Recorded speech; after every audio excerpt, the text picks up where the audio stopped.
Before we jump into our discussion of Critical Role, as always, we like to recap it, and we will cut that recap out and host it separately for your viewing convenience. So if you just happen to be on the recap video and you want to see our full thoughts, be sure to check the other video that will be linked down in the discussion below.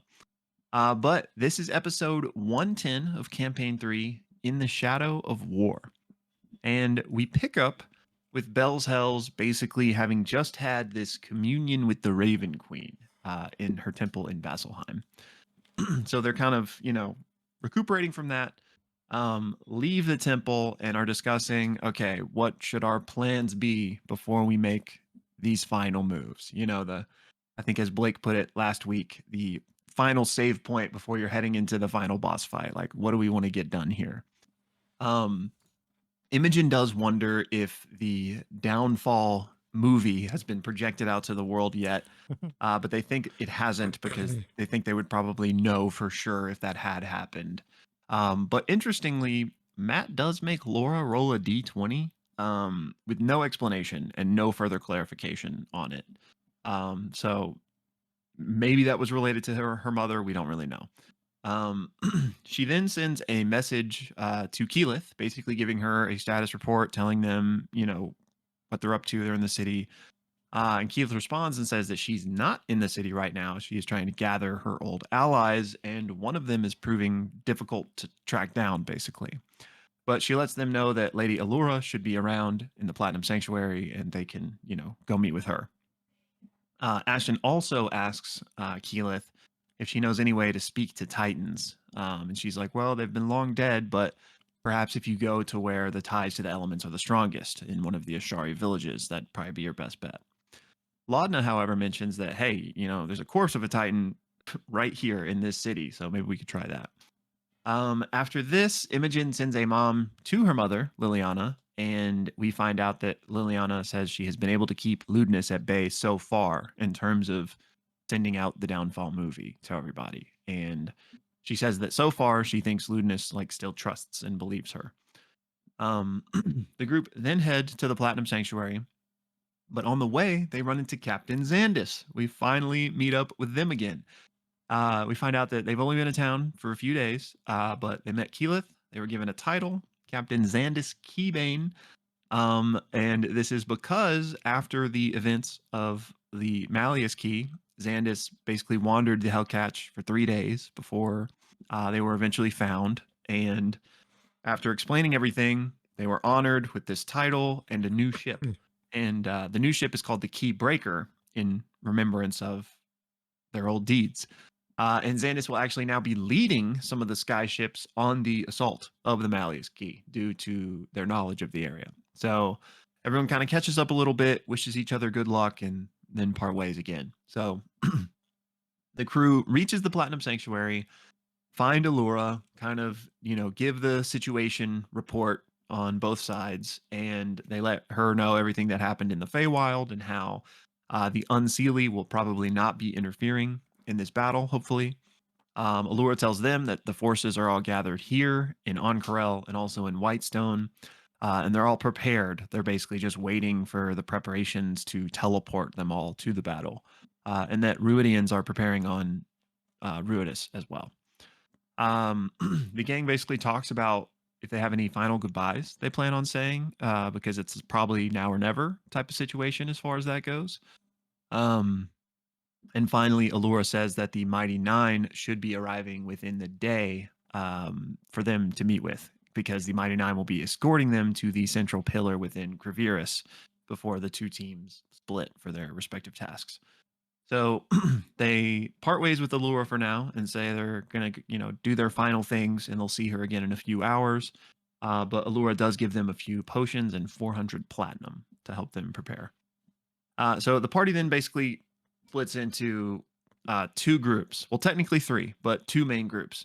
Team Titan, which is going to go with Ashton to go see if he can commune or do anything with this corpse of a Titan, and Team Shopping to go get final supplies that they need.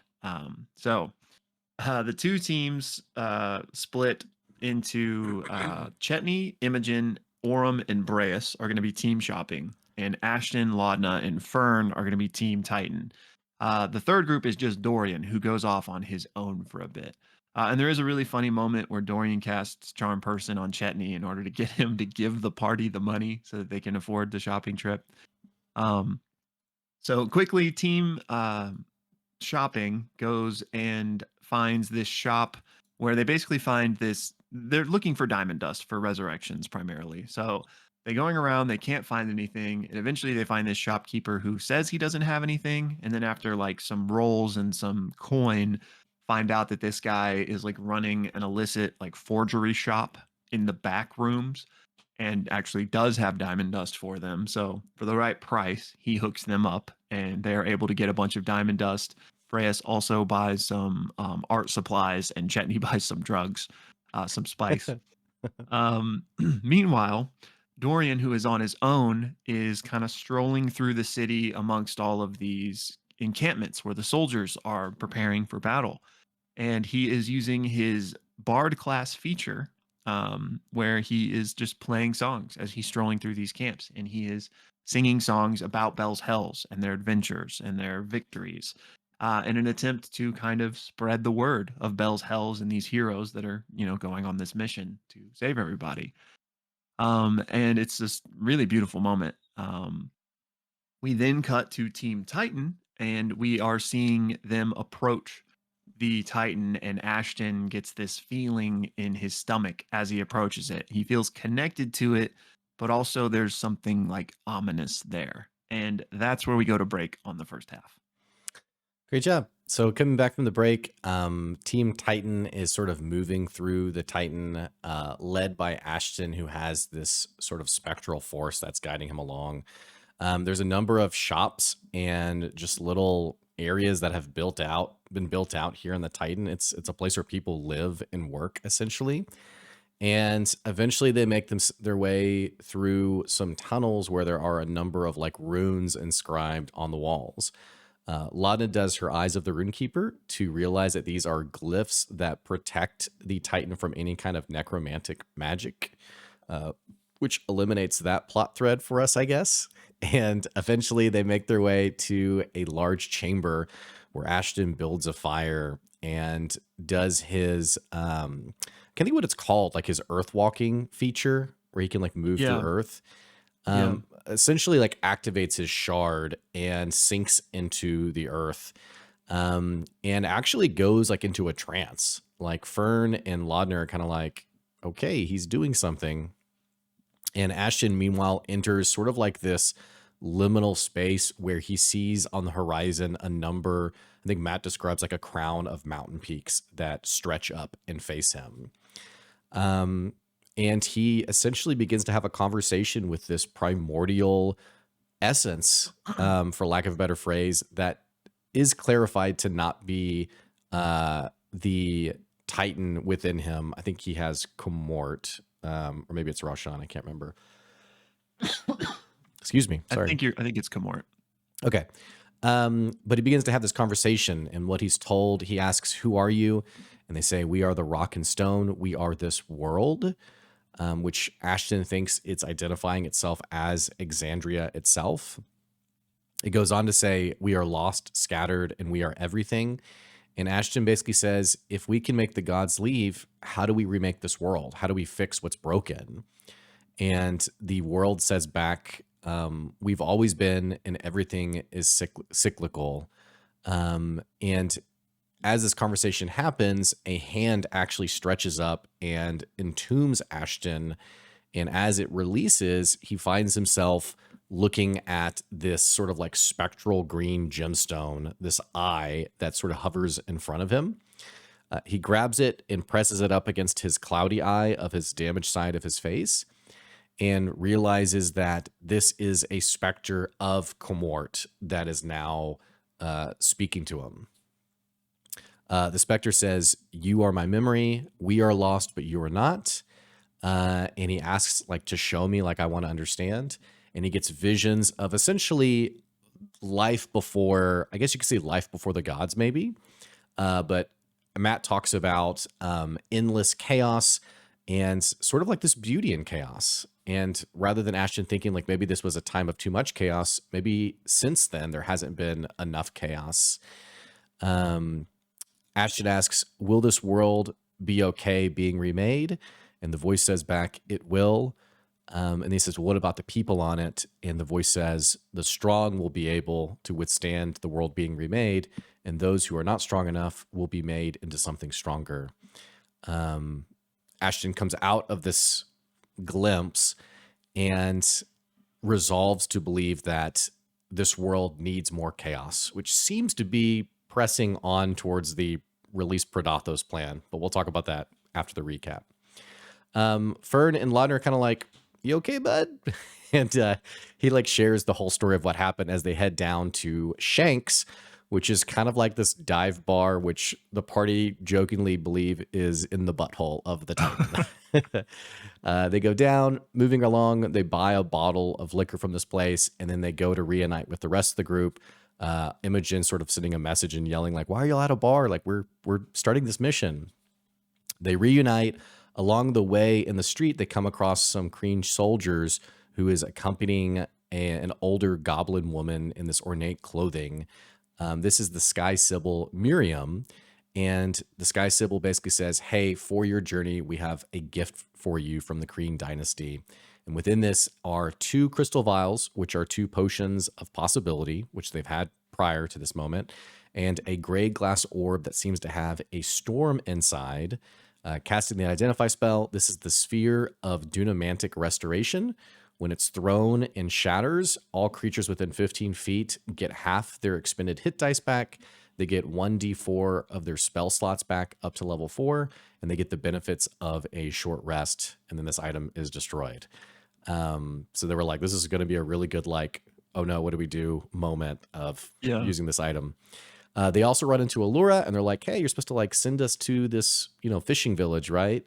And Allura's like, actually, someone else is going to do that. I think it was the Master of War was the title, but this is actually Orum's sister, Lita, who's come here as part of a greater retinue of the Ashari who's now present. Lita and Maeve teleport them to this abandoned village. There's an interesting data point where they're like, hey, have y'all run into like the creepy lake monster? And they're like, we haven't seen anything. Like we saw the note you left, but nothing's been going on. And this is basically where they're waiting for the Mighty Nine to arrive. And for the last like half hour of this episode, we get some final goodbyes. Some sad kind of like, it's like, oh man, this is real. Like this is like literally the final checkpoint. Orum goes to Lita and essentially says goodbye to her. And, when this is all over, can't wait for us just to relax and reconnect. He then goes to Imogen and asks Imogen to send a message to his mom that just says like, hey, I love you. And his mom basically says, hey, I love you too. And I found a new pie recipe because I know you love pies, which for our listeners, that's an Exandria Unlimited reference. Imogen sends a message to her dad and says, hey, I know you did your best and I love you. And her dad sends a message back that says, I love you also, and your horses miss you. Your horses miss you. And then we get a couple other conversations. Laudna looks for Ropey and does in fact find Ropey. After Matt ruled that she couldn't, she was like, wait, it's in the boat, in Bodhi. So finds Ropey and takes Ropey with her. Breas and Dorian have a conversation where Breas basically says like, hey, how can I get these people to trust me? And Dorian's like, well, start being trustworthy, stop lying. And there's just kind of like a funny, Sam does a great job of like trying to learn how to be a wholesome person despite being sworn to the Prince of Devils. And but it's like, hey, good talk. Thanks for the advice on how to be a good person. And then lastly, Ashton finds Dorian and is like, hey, I don't really have anyone to say goodbye to, but I do have a list of people to say sorry to. So I want to tell you sorry for not being as kind to you as I could have been when we first met. And Dorian takes this opportunity to say like, hey, maybe you should try to be a little bit more likable, if that's something you're up to. And Ashton's like, okay, yeah, I can try that. Anyway, the party waits around until finally the Mighty Nine arrive, and the table is very giddy as they get to dual role play as all of our favorite Mighty Nine characters arriving and being like, who are these people? As they meet Bell's Hells. And that is where our episode comes to a close. Episode 110 of Campaign 3 of Critical Role. I don't have the title. Do you have it by chance? In the Shadow of War. Okay. And if you're watching just the recap, click the link to get our full thoughts on the episode.